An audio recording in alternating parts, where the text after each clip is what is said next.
Тройчы за гэты тыдзень украінскія дроны білі па нафтаперапрацоўчым заводзе ў раёне Капотня на паўднёвым усходзе Масквы. Ён належыць «Газпрому» і з'яўляецца найбуйнейшым НПЗ ў рэгіёне. Пакрывае каля 40% паліўных патрэбаў расійскай сталіцы.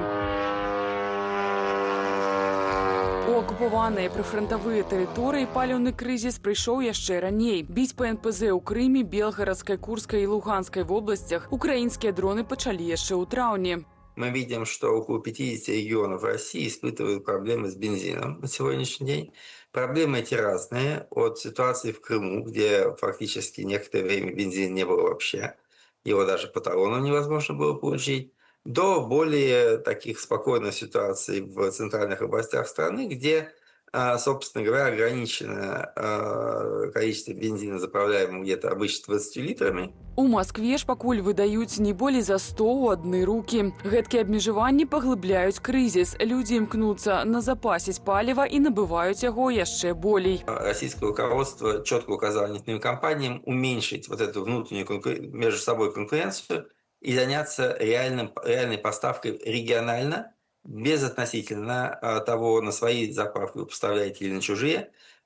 Начинаются очень серьезные закупки в Беларуси, и все это будет делаться в первую очередь ради того, чтобы снять вот этот ажиотаж. 1 чэрвеня віцэ-прэм'ер Расіі Александр Новак загадаў профільным ведомствам дамовіцца з беларускім бокам пра павелічэнне паставак паліва ў Расію. Зная Лукашенко, сказывается для лукашенковского кармана позитивно. Ну, будем говорить объективно, он зарабатывает на этом деньги, и довольно серьезные деньги. Владимир Зеленский заявил о том, что Беларусь является одним из крупнейших поставщиков паліва для военки Российской Федерации. З 1 до 15 чэрвеня беларускія чыгуначныя пастаўкі аўтабензіну ў Расію ў параўнанні з аналагічным перыядам траўня павялічыліся амаль у 3 разы і дасягнулі 70 тысяч тонаў. Пры гэтым цана паліва ў Расіі вырасла, бо яны вымушаныя плаціць за беларускае паліва на 40-50% больш, чым за ўласнае. У самой жа Беларусі праз расійскі паліўны крызіс дэфіцыт паліва наўрад ці паўстане, лічыць эканамістка Тацяна Панкова, бо мы маем невялікую патрэбу ў паліве, але нельга не разглядаць і адваротную сітуацыю. Калі Расія ўсё захоча забіраць, то так, а цэны будуць павялічвацца, але мне падаецца, што гэта такое важнае для уладу пытанне, што яны не будуць павышаць гэтыя цэны так скачкаабразна. Гэта будзе як і зараз, на 3 копейкі, на 4. Наяўнасць дастатковай колькасці паліва для Беларусі вельмі важная, бо наперадзе уборачная кампанія. 7 тысяч камбайнаў плануецца выпусціць на палі Беларусі з сярэдзіны ліпеня да канца жніўня. Гэта такая палітычна прыярытэтная кампанія, пра якую гаворыць уся краіна. Узнагароджваюцца камбаньёры, жніцы і ўсё такое прочее. Мне падаецца, што дзяржава не дапусціць такой карцінкі, каб дзесьці ў навінах сказалі: сельхозтэхніка стаіць без працы. Адначасова з наступствамі удараў па НПЗ расійскія праваабаронцы фіксуюць новую хвалю мабілізацыі. Гэтым разам яна адбываецца гвалтоўна і проста на вуліцы, прынамсі ў Пензенскай вобласці. Вы избиваете их! Мы знаем, что вы избили их!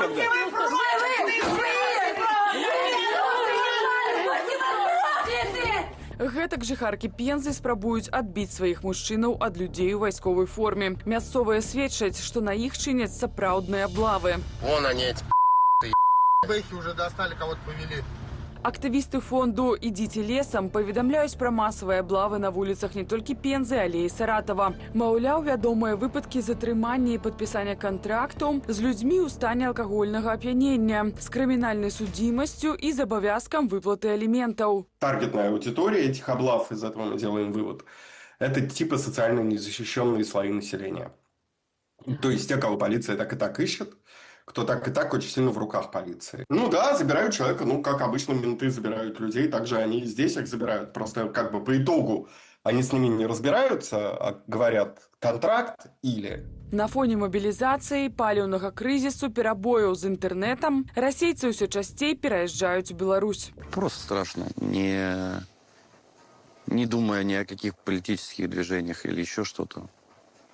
Просто умирать не хочется. Белорусской картой я оплачиваю Apple, App Store, YouTube Premium. Чат GPT не оплачивается из каких-то таких вот вещей. По большому счету, да, все работает. З фронту ўжо пачалі вяртацца людзі. Страшна ўявіць, у якім яны стане. Я жанчына, у мяне расце дачка. Я баюся. Я не хачу жыць у асяроддзі, дзе гвалт становіцца масавым. Першыя адгалоскі пераезду расейцаў у Беларусь – рост попыту і цэнаў на нерухомасць. Эканаміст Александр Кнырович звязаў гэты тренд менавіта з прыездам расейцаў. Паводле стану на чэрвень сярэдняя цана на кватэры ў Менску вырасла на 18% з пачатку года. Разам з набыццём нерухомасці расейцы робяць уклад у беларускую эканоміку і праз афіцыйнае працаўладкаванне. Але ёсць і лыжка дзёгцю, заўважаюць нашыя суайчыннікі ў сацыяльных сетках. Гэта пашырэнне расейскага культурнага ўплыву на Беларусь. Аліна Скрабунова, Белсат. Студыя «Белсат», недельное падсумаванне самых важных і цікавых падзей. Ну і сёння мы у асноўным абмяркоўваем одну вялікую тэму, гэта і ультыматум Зеленскага, і таксама трагедыю, которая здарылася ў Бранскай вобласці. Ну а агулам гэта ўсё ціск на Беларусь, які ўвесь час павялічваецца з кожным літаральна тыднем, з кожным летнім днём. І цяпер мы ўжо нават маем дачыненне з магчымай пагрозай нават нейкіх вайсковых канфліктаў з нашымі суседзямі. Прынамсі, гэта вынікае з ультыматума Зеленскага. Пра гэта таксама пра эканамічныя наступствы новай фазы вайны паміж Расіяй і Украінай паразмаўляем з нашым наступным госцем. Александр Кнырович, вечар добры вам. Добрый вечер, паважаны. Эканаміст, блогер, вядоўца праграмы «Атмасфера» на Белсаце. Пачну я, відаць, все-таки не ад эканомікі вашай профільнай, а ад вашага паста сённяшняга, які вы прымеркавалі да ультыматума Зеленскага да Лукашэнкі. Вы пішаце пра тое, што ў гэтай сітуацыі Александр Лукашенко адпаўзе. Не удакладняеце, правда, як. Я нагадаю нашым гледачам, што вы таксама можете прагаласаваць за варыянт, што будзе рабіць Александр Лукашенко ў гэтым выглядзе, у гэтай сітуацыі. Ну і 40% таксама так лічыць нашых гледачоў. Што вы маеце на ўвазе адпаўзе? Якія вы бачыце канкрэтна варыянты для гэтага? Ну, слухайце, як мы неадразова ўжо казалі, галоўным для Лукашэнкі з'яўляецца яго асабістая ўлада. Гэта галоўны матыў, гэта галоўная такая мэта яго існавання. І калі становіцца так вельмі трохі падгарае нешта, так, ён вельмі добра разумее становішча. Мы бачылі, як калісьці, калі было падвышэнне коштаў на паліва, і калі людзі выйшлі на вуліцу, ён вельмі хутка адкруціў назад. Мы бачылі, як былі пратэсты тых самых, як быццам, туніяцаў, і ён таксама адкруціў гэтае назад. Таму, калі яму небяспечна, он разумее, што адбываецца. І ў гэты самы момант, калі мы бачым вось такі ультыматум Зеленскага пра гэтыя самыя рэтрансляторы, я ўпэўнены, што асноўная думка ў яго зараз не як адказаць арэшнікам ці весці войскі ў Украіну, а асноўная думка, як потым патлумачыць Пуціну, чаму ён выключыў гэтыя рэтрансляторы. Ну, тое, што он будзе казаць на словах, гэта будзе адно, а дзеянні яго, я ўпэўнены, будуць такія, каб не злаваць у данном выпадку не деда, а вельмі маладога чалавека, Зеленскага. Так, якога ён пачыналася все ад Володя, Гніда, а цяпер Владимир Александрович. Добры прэзідэнт. Так.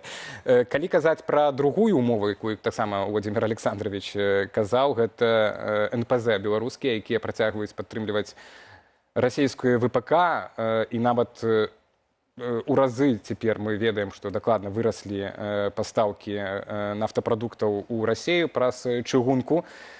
Пытанне, ці в прынцыпе тэарэтычна нават Александр Лукашенко можа спыніць такую падтрымку? Мы ведаем, напрыклад, што мазырскі НПЗ на 43% належыць слав нафце расійскай. Так, ці фізічна Беларусь настолькі кантралюе гэта НПЗ, што мы можам, добра, все, а цяпер мы не падтрымліваем. Ну, спыніць вываз паліва, канешне, Лукашенко можа там хвілін 10 гэта зойме прыпыніць вываз паліва, але зноў трэба будзе нешта тлумачыць Пуціну.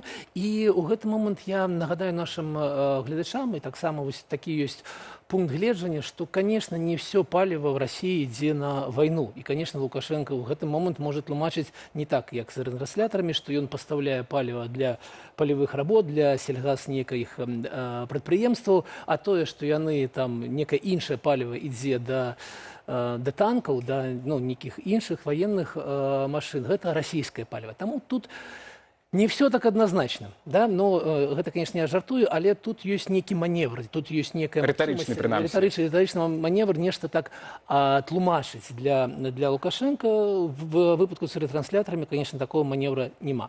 Ну, але вось кожны дзень мы новыя так маем пашкоджанне нафтасховішча сёння ў Керчі, учора ў Цюмені НПЗ.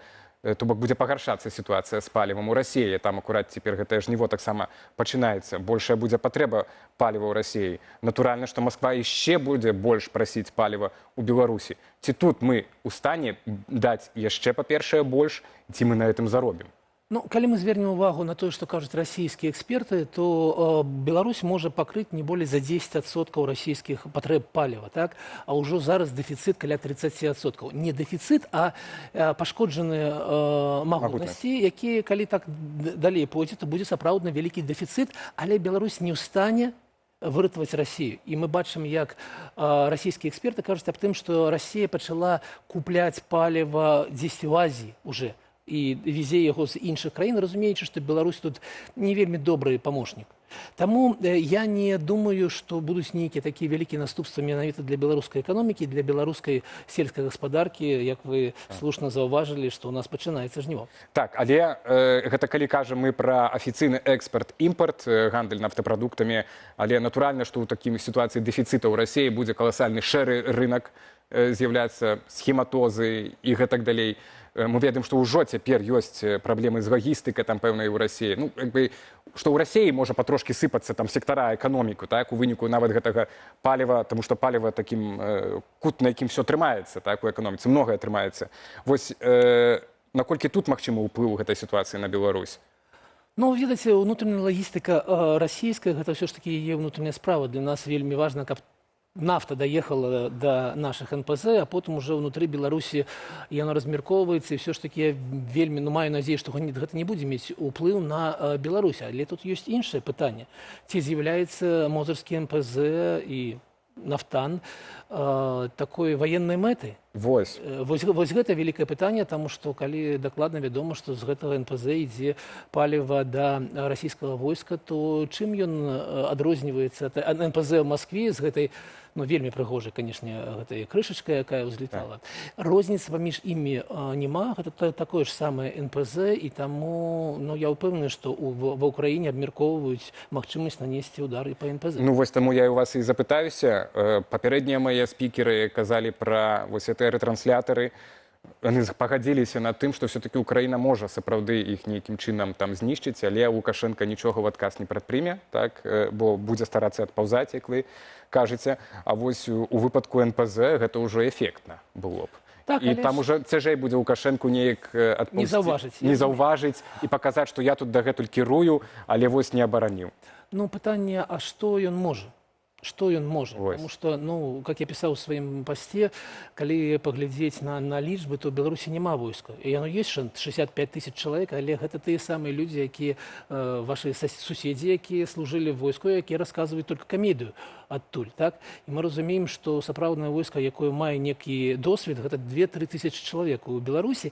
Некага арэшніка, канешне, з тэрыторыі Беларусі не будзе, і таму Лукашенко зараз у стане, калі ён не можа нічым адказаць Зеленскаму ў выпадку атакі на НПЗ, самае дрэннае, што можа адбыцца, як казалі ўжо вашы эксперты, о том, што Расія войдзе на тэрыторыю Беларусі і будзе прысутнічаць, і будзе акупацыя, ну, больш жорсткая, чым зараз ёсць. Але ў Лукашенка няма нічога такога, каб ён мог адказаць Зеленскаму.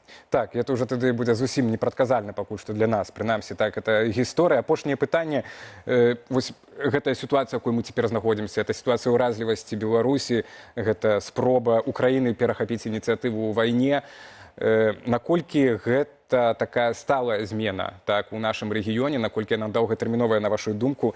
Ці вы бачыце цяпер, што Расія вот за гэта некалькі месяцаў все-таки зможа неяк вярнуць сабе ініцыятыву ў вайне, знайсці гэтыя, так, абарону ад гэтых дронаў, ну, нейкія рэсурсы? Вы бачыце, што Расія можа вярнуцца на фронт, скажем так, з ранейшай упэўненасцю, каб і Лукашэнку упэўненасці дадаць?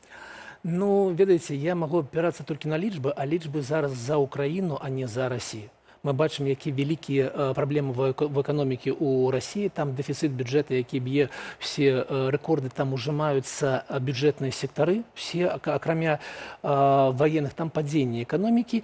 І, канешне, вось топливны крызіс, таму я не бачу, за кошт чаго зараз Расія можа неяк змяніць становішча. Ва Ўкраіне нарастаюць вытворчасць дронаў, нарастае вытворчасць ракет, і Украіна адчувае сябе все больш упэўнена.